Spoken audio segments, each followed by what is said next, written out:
From Forest Park to charming neighborhoods, green spaces with history, and oh, that barbecue. Eating here is going to change your life. St. Louis, Missouri has a lot to offer travelers. We're eating and drinking our way through the city, sitting down with a James Beard Award-winning chef. Yeah, the Central West End's really great and really in so many ways. The closest thing we have to dining in Paris. A spicy pitmaster, and learning why there are so many breweries in St. Louis. You know, as the brewing immigrants came into the Midwest, they saw St. Louis as one, access to great water, and the Mississippi River back then would freeze every winter. Because eating on your travels is one of the joys of adventuring. It's the Travels with Darley podcast, where by traveling with the locals, I bring you hidden gems to expand your mind and travel list. So keep on listening to this tasty Midwestern episode.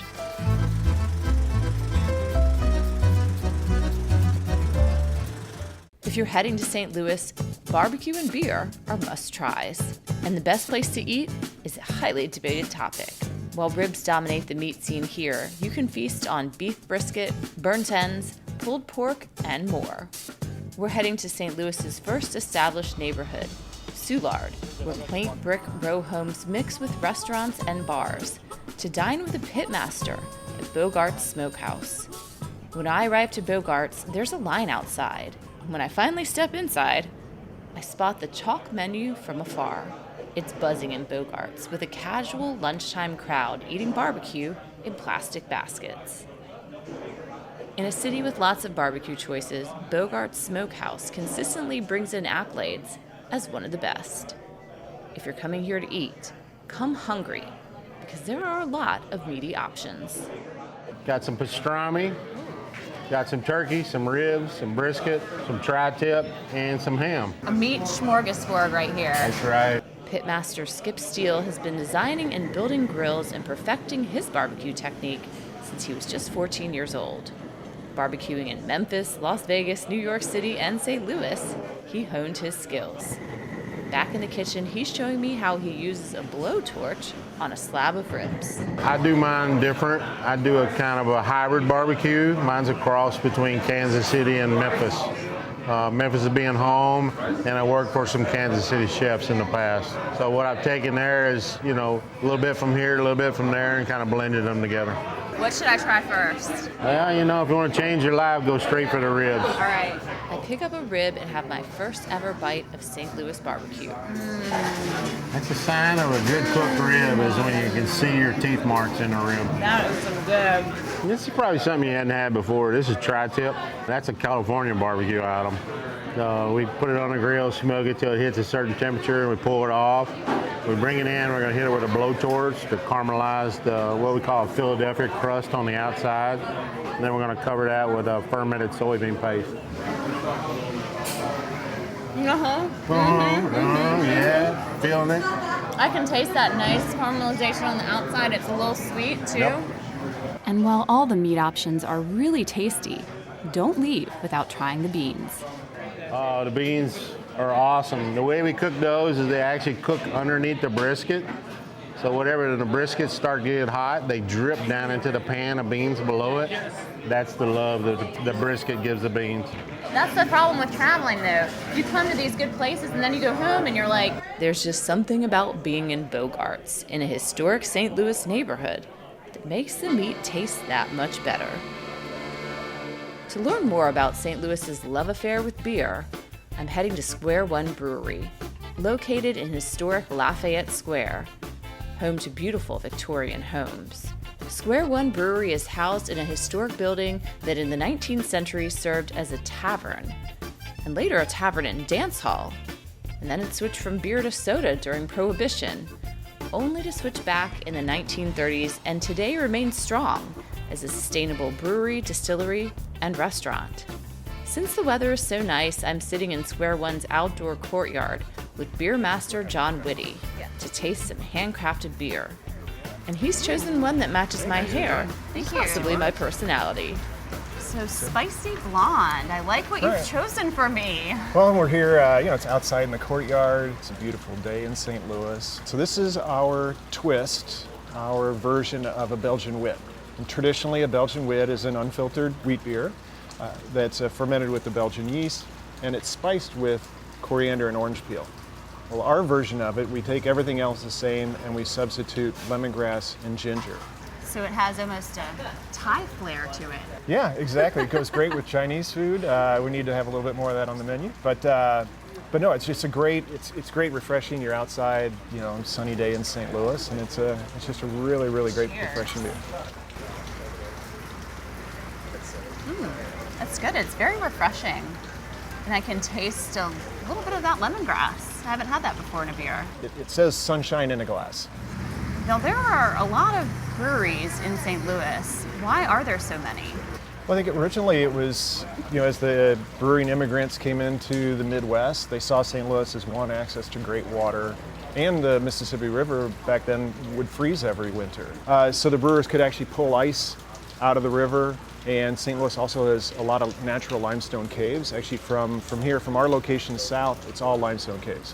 And so the brewers would actually be over top of these caves. They could drop ice down into the caves in the wintertime, and they could keep that cool cave temperature down around 40 degrees year round.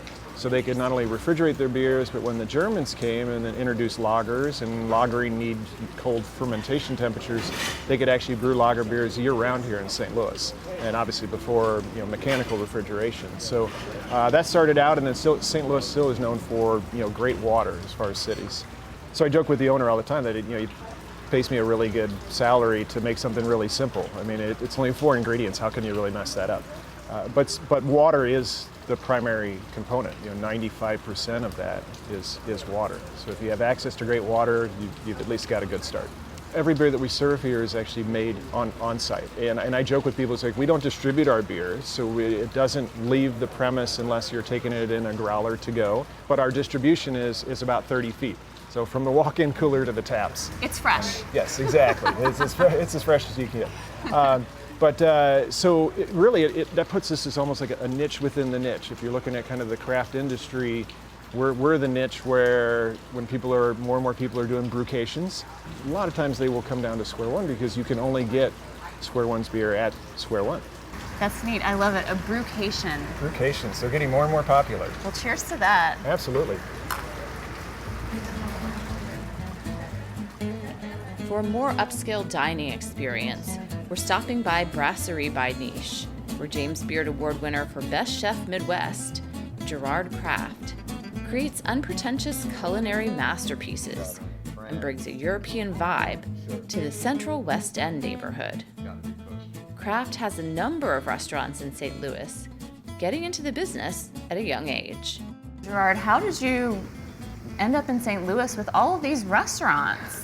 I was 25 years old, and I'd kind of lived all over the country and done some traveling around the world, and I wanted something new, and I wanted to be a part of a growing culinary scene as opposed to just joining an existing one. And I kind of saw the writing on the wall in St. Louis with Larry Forgione at the time had come here, and Kevin Nasham from Sydney Street had just moved here. And it felt like something was about to happen, and I just wanted to be a part of helping make that come to fruition. Yeah, the Central West End's really great, and really in so many ways, the closest thing we have to dining in Paris. And the architecture is very old French, and the people are almost very Parisian in the way they live and dine at all the restaurants, walk around, shop. They all have dogs. It's a lot of fun, and it's really reminiscent of Paris.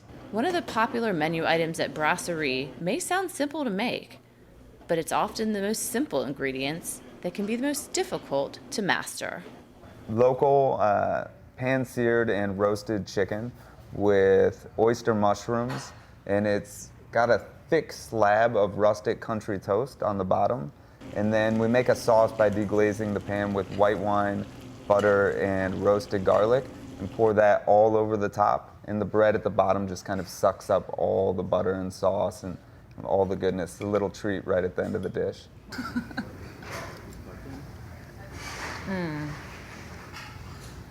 The skin is the best part. I love chicken skin. Mm-hmm. Yeah. It's good. It's nice and crispy, and the chicken's really moist. I can see why it is the most popular. Absolutely. Well, worth traveling to try. So whether you want to discover beer in a city that's well known for it, savor roasted chicken from a star chef in a neighborhood reminiscent of Paris, or get blowtorch barbecue, you can find it in St. Louis. And after you eat and drink, there are charming historic neighborhoods to explore. I'm looking forward to exploring more with you. We're getting close to wrapping Season 1 of the Travels with Darley podcast and launching straight into Season 2. Please subscribe and share this podcast and our PBS and streaming Travels with Darley TV series with your friends. I travel all the time, and I love sharing what I'm discovering with you.